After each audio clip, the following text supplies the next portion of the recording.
자, 반갑습니다. 배동찬 교수의 맛있는 좋은 이야기의 배동찬입니다. 자, 여러분 반갑습니다. 지금 현재 불안하죠? 주식이 폭락했다가 또다시 급등을 했죠. 그런데 또 어떻게 될지는 아무도 모르지 않겠습니까? 사회적으로는 굉장히 혼란하고 이러한 속에 집을 가지고 있다. 혹시 주식이 떨어지는 것처럼 부동산 또한 가격이 떨어지면 어떻게 되나 걱정이 되시죠. 말 그대로 혼란의 사회다라고 말씀을 드릴 수가 있을 것 같아요. 물론 우리나라만 혼란스러운 건 아니죠. 전 세계가 휘청휘청거리고 있습니다. 이처럼 국가가 전 세계가 휘청거리는데 작은 우리들이야 그렇지가 않나요? 우리 개인들이야 얼마나 또 휘청휘청거리겠어요. 그만큼 우리들이 국민들이 어렵고 힘든 시기라는 거죠. 결국 이 또한 지나가지 않겠습니까? 항상 이것 또한 지나가리라 라고 생각하고 긍정적인 마음을 가지시기 바랍니다. 자, 오늘은 집을 팔까요? 라는 이런 질문에 대해서 이야기를 나눠보도록 하겠습니다. 오래간만에 친구들한테 전화가 와요. 친구야, 잘 지냈나? 나는 누구누구야? 라고 이렇게 얘기하는데 핵심은 친구야, 집 팔아야 되니? 이거죠. 또한 아시는 분들, 지인들한테도 이렇게 전화가 옵니다. 요즘 들어서 부쩍 많은 전화가 오죠. 집을 팔아야 할까요? 그래요. 또한 상담 전화가 오죠. 여차여차해서 저차저차한데 결론은 교수님, 집 팔아야 되나요? 그래요. 결론은 하나인 것 같아요. 집. 여러분이 가지고 계시고 있는 그 집을 팔까 말까라는 대한 이런 고민들이 많이 가지고 계시는 거죠. 아무튼 여러분 생각은 어떠하신가요? 집을 팔아야 될까요? 먼저 이런 질문이 들어오면 먼저 제가 그분들한테 이렇게 물어봅니다. 1가구 몇 주택이세요? 이러한 질문에 이 상대방 얼굴은 안 보이지만요. 전화기 너머로 상대방이 다소 놀라는 듯한 그런 느낌이 막 전해지는 것 같아요. 허걱. 그래요. 허걱이죠. 네. 집을 팔까요? 라고 물어봤는데 1가구 몇 주택이시냐고 물어보면 반응은 그냥 허걱입니다. 허걱. 그러면 다시 한번 더 물어봅니다. 1가구 몇 주택이신데요? 라고. 그러면 그쪽에서 작은 목소리로 이렇게 또 말씀들을 하시죠. 저 1가구 1주택인데요. 아, 네, 그래요. 그럼 그 집을 파시고 어디로 가시려고요? 그냥 전세로 가려고요. 거의 1가구 1주택자 분들의 대답은 거의 비슷하죠. 집을 팔고 전세로 간다는 거예요. 월세로 간다는 거죠. 아마 똑같다라고 말씀드려도 큰 오차가 생기지 않을 것 같아요. 그러면 전 또 이렇게 이야기를 하죠. 전세로 어딜 가시려고 그래요? 가능하시다면 그냥 집 팔지 마시고요. 그냥 그 집에 사세요. 이렇게 말씀드리면요. 거의 대부분의 사람들은 이런 반응이 오는 것 같아요. 그렇죠? 이사 가면 안 되겠죠? 집 팔면 안 되겠죠? 네. 이거 참 희한한 것 같아요. 이렇게 질문을 하신 분들이 답은 다 알고 계세요. 그리고 이사도 가기 싫으시고, 집도 팔기 싫어하시는 거예요. 다만, 이렇게 저한테 여쭤보는 이유는 하나죠. 불안하다, 공포스럽다, 걱정이 된다. 요거 아니겠습니까? 혹시라도 집값이 떨어지면 어떻게 되나. 그런 걱정에 의해서 저한테 전화를 주시고 문의를 주셨다라고 그렇게 생각이 들죠. 그만큼 이 공포라는 거는 여러분들이 이성적 판단을 흐리게 만들 수 있다는 거예요. 아무튼 제가 이런 말씀을 드렸다고 하더라도 모든 선택은 누구한테 있어요? 여러분한테 있는 거예요. 그렇지가 않나요? 이런 방송은 다만 여러분들이 한 가지 참고를 하시는 거죠. 그리고 선택은 여러분한테 달려 있다는 거죠. 따라서 선택을 잘 하셔야 된다는 얘기예요. 집값의 하락 요인 많아요. 세계적인 경기 불황이지 않습니까? 또 금융위기까지 지금 걱정이 되는 게 사실인 것 같고요. 그리고 그동안 부동산, 특히 아파트 같은 경우에는 가격이 좀 급등했지 않습니까? 어떻게 보면 올라도 너무 많이 오른 측면, 그런 측면이 있다는 거예요. 따라서 부동산 가격은 하락한다라고 이렇게 말씀하시는 분도 계시다는 얘기예요. 물론 틀린 말씀들이 아니라고 저는 생각해요. 이러한 이유 때문에 집값 또한 하락할 가능성, 이런 가능성도 높아진 건 사실이라는 거죠. 하지만 동전에도 양면이 있지 않습니까? 또 세상 만사의 모든 이치가 항상 두 가지의 상반된 경향이 있는 것 같아요. 하늘과 땅이 있죠. 남자와 여자가 있지 않습니까? 집값 또한 마찬가지인 것 같아요. 누군가가 오른다라고 하고 누군가가 떨어진다라고 하고 이러한 얘기들이 있다는 거죠. 따라서 지금 보시나 하면은 집값 하락에 대한 요인이고요. 집값이 오른다는 또 하나 상승 요인도 있다는 거예요.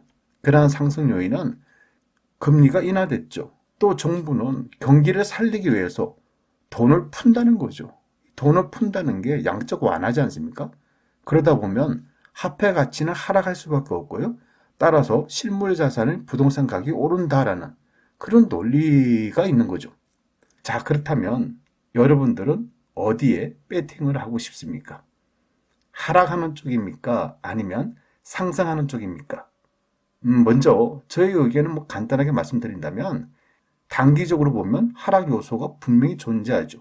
따라서 단기적으로 보면 집값이 특정 지역에 한해서 집값이 떨어질 가능성도 있다. 하지만 장기적으로 또 본다면 다시 완만한 상승으로 갈 가능성, 이런 가능성도 좀 있어 보인다는 얘기예요.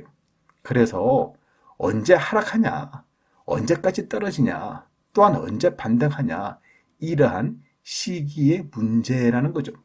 그리고 무조건 오른다, 무조건 떨어진다, 이런 논리가 아니라 부동산은요, 언제든지 내려갈 수도 있고 언제든지 올라갈 수도 있다. 즉, 이러한 흐름을 잘 타는 게 부동산 투자를 현명하게 하는 것이다 라고 여러분에게 설명을 해드릴 수가 있다는 거예요. 아무튼 지금 집을 팔아야 되냐 이 부분에 대해서 제가 여러분에게 저의 생각을 전해드리면 1가구 1주택자라고 한다면 굳이 집을 팔고 전세로 들어갈 필요성, 요럴 필요성까지 있을까요? 그렇지가 않나요? 저는 일단은 1가구 1주택자 분들이시라면 굳이 전세로 가실 필요가 없다라고 생각을 전해드리고 싶어요. 즉, 집값 하락이 무서워서 이사를 가게 된다면 결국 이사 시에 들어가는 비용들이 있죠. 이사비가 깨지고 공인중개사 분들의 수수료가 깨지고 또 집 수리비, 간단하게 인테리어를 하고 또 가구 교체 비용, 전자제품 교체 비용, 물론 가구나 전자제품을 안 바꾼다라고 하더라도 어차피 이사를 가게 되면 여기저기 해서 돈이 깨지는 것은 사실이지 않습니까? 여기에다가 정신적으로 본다면 그 동네와 그 아파트, 즉 새로운 환경에 적응을 하셔야 되겠죠. 또한 우리들의 아이들이 어떻게 잘 적응할까, 이런 부분들까지 걱정이 된다는 얘기예요. 결국 이사를 간다는 것은 결코 쉬운 일이 아니다는 것을 여러분들이 알고 계신다는 얘기예요. 여기에다가요, 무엇보다도 내가 집을 팔고 전세로 들어갔는데 그 순간부터는 무주택자가 되는 거 아닙니까? 그런데 집값이 올랐다는 얘기예요. 그럴 경우에는 마음이 무너지죠. 이거 큰일이다. 괜히 집 팔았네. 후회가 막 밀려드는 거예요. 그리고 나서는 남 탓을 하죠. 왜 부동산에서 가만히 있는 나에게 집을 팔아라고 전화를 했냐. 부동산이 마음에 안 드는 거예요. 또 아내나 남편이 마음에 안 드는 거예요. 왜 멀쩡한 집을 팔자라고 했는지 기분이 나쁘다는 거죠. 그렇지가 않나요? 뭐든지 다 남 탓이 되는 거죠. 잘못된 결과가 발생이 되면 대부분의 사람들은 남 탓을 하게 된다는 거죠. 그리고 더 무서운 이야기는요. 한 번 올라간 집값을 보면 두 번 다시는 집을 판 사람은 두 번 다시는 그 집을 사기는 어렵다는 얘기예요. 또 다른 지역에 다른 아파트 사기도 어렵다는 거예요. 왜냐하면 본전 생각이 나는 거죠. 내가 판 금액은 요 금액인데 그 금액보다 더 높게 주고 살려고 하니까 돈 아깝다는 거예요. 본전 생각난다는 거죠. 결국 무주택으로 계속할 가능성, 그럴 가능성이 높아진다는 얘기죠. 물론 또 집을 팔았는데 집값이 떨어질 수도 있겠죠. 그때는요, 나는 미다스의 손이다. 이렇게 기고만장하게 된다는 얘기죠. 그런데 말입니다. 이러한 생각도 결국 시간이 또 지나가면 부동산 가격이라는 게 좀 그렇지 않나요? 이 보통의 인기 있는 아파트라면 뭐 한 5년 지나고 10년 지나고 15년 지나고 20년 지나면 결국 올라갔다 떨어졌다 반복적으로 이루어지지만은 결국적으로 본다면 우상향이지 않습니까? 그러다 보니까 내가 집을 팔게 됨으로써 우울한 거예요. 집값은 일시적으로 떨어졌다가 다시 집값이 올라갔는데 내가 다른 아파트를 사지 않는 이상은 내가 무주택자라면 그냥 우울해지는 거예요. 또다시 후회가 들어오는 거죠. 내가 그때 집을 안 팔았더라면 하는 그런 후회를 할 가능성이 높아진다는 얘기예요. 그래서 저는 여러분들에게 이렇게 말씀드리고 싶어요. 여러분들께서 1가구 1주택자 분들이시라면 그냥 편하게 그 집에 사세요. 편안하게 사시는데 집값이 올랐다. 아니 내 집인데도 내가 사는데 집값이 올랐어. 아니 얼마나 고마워요. 그러면 집에 대해서 고마운 마음을 지니시면 되는 것 같고요. 내가 그 집에 대해서 거주를 하고 있는데 집값이 떨어졌다. 그러면 또 이렇게 생각하세요. 어차피 내가 살고 있는 집인데 뭐. 또 언젠가는 오르겠지. 이렇게 생각을 하신다면 만사가 다 편안하시다는 거예요. 분명한 것은 집을 판 이후 새로운 집을 또 사지 않았다면 시간이 지난 후에는 여러분 후회할 가능성이 높아진다는 얘기예요. 따라서 여러분들께서 만약에 1가구 1주택자이시라고 한다면 현재 열심히 사세요. 그 집에서요. 그리고 웬만하면 집을 안 파시는 게 더 현명한 선택이지 않을까요? 이상까지 배종찬 교수의 맛있는 도움 이야기였습니다. 감사합니다.